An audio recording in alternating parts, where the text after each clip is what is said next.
one of the most unusual fighters of World War II, the Boulton Defiant. And thanks to Josh for giving me the idea of this, and it is finally on for you, mate. The Defiant was designed to Air Ministry specification F9/35, which called for a two-seat fighter in which the entire armament was concentrated in a power-operated central mounted turret permitting a 360-degree radius of fire in the hemisphere above the aeroplane. The theory was in that such a fighter would be useful for attacking enemy bomber formations from below. How it was to defend itself in the event of similar attack is apparently not recorded. Is it any wonder? The first of two prototypes, Kilo 8310, was flown, minus the turret, on the 11th of August 1937, and the Boulton pole design was selected in preference to its only remaining competitor, the Orca Hotspur. Indeed, the initial order for 87 was placed before either type had flown. Despite excellent flying characteristics, the Defiant's early trial program was protracted and only 3 had been delivered by the outbreak of the war. All the orders by then had increased to well over 400. The RAF squadrons. The first RAF squadron to equip with the Defiant Mark I day fighters with 1,300 horsepower Merlin 3 engines was number 264 Squadron, and if I'm correct, that was the highest scoring Defiant squadron. In December 1939, which carried out its first operational sortie on May the 12th, 1940. The next day, 5 out of a flight of 6 were destroyed by Bf-109Es. I'm afraid that says it all. That had attacked them in their weakest quarters, from ahead and below. Sounds like the Germans had it all figured out.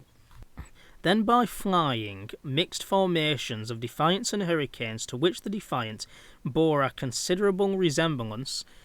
If you actually look at the fighter version of the Defiant that was never ever put into full-scale production, then basically it does look very, very similar to the Hurricane. And it was supposed to be a stopgap measure if any of the Hurricane plants were ever out of action. But to be honest, if it would have gone on to be, you could say, a proper fighter, then I think that people's perception of it would have changed dramatically. Enemy pilots for a while were deceived into diving from behind onto what they believed was a defenceless Hurricane, only to be met by a stream of fire from the Defiant's 4 Browning machine guns.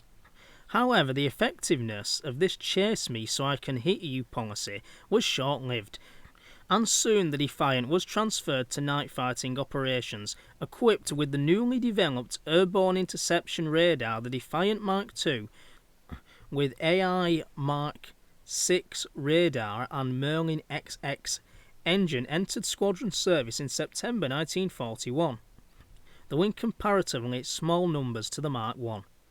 But the night fighter Defiants were apparently more successful than the type had been on daytime operations, accounting for more enemy aircraft during the winter blitz of 1940 to 1941, which was actually the 7th of September 1940 to the 13th of May 1941.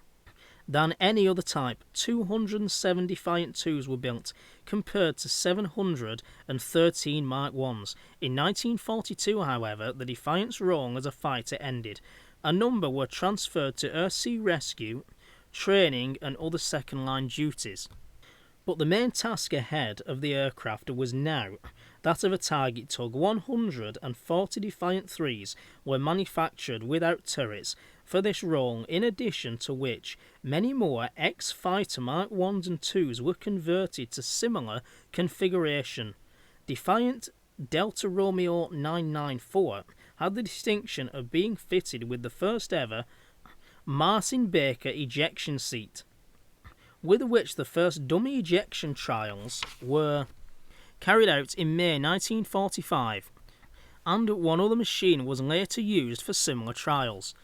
Specifications: engine 1030 horsepower Rolls-Royce Merlin 3, span 39 feet 4 inches, height 12 foot 2 inches, normal takeoff weight 8,318 pounds, maximum speed 304 miles per hour or 489 kilometers an hour at 17,000 feet, operational surface ceiling 30,350 feet, normal range 465 miles or 748 kilometers, armament 4 303 Browning machine guns in dorsal turret. Operators: Australia, British India, Canada, Poland, United Kingdom and United States. Defiant marks. Defiant Mark 1 was the 2-seat with turret fighter. 723 were built. Defiant NF Mark 2 converted to night fighter. Defiant NF Mark 1A with airborne interception radar. Defiant ASR Mark 1. Mark 1 carrying airdropped dinghies for Earth Sea Rescue. I have no idea how many, possibly 2 under each wing, because I know the Lancasters could carry lifeboats, but I doubt the Defiant was capable of doing that. Defiant TT Mark 1. Defiant Mark 2 is converted to target tugs, 150 were converted. Defiant Mark 2, 2-seat night fighter for RAF, powered by 1,280 horsepower Rolls-Royce Merlin XX piston engine and fitted with the same radar that I mentioned earlier. 210 were built, and the last mark is the Defiant TT Mark 3 target tug without a turret. 140 was built from new. So in this episode I was going to tell you about the most successful Defiant crew, which was Flight Sergeant E.R. Thorne, he was the pilot, and F.J. Barker, who was the air gunner, and their stories are extremely legendary. But as this video is nearly 10 minutes long, then I think I will tell you about them in another episode, and perhaps that could be the 3rd new series of this year. Who knows? I'm glad that Josh still watches the channel. I know he's waited over 6 weeks for this video, but at the end of the day, we've had a lot going on. I'm not seeing my girlfriend this weekend, which means I can get another video out on Saturday. That video is going to be edited Friday night, so that's definitely coming out on Saturday. And also my firearms channel, fingers crossed, that will come online later this month. So have a good one, and I will speak to you on Saturday. Ta-da!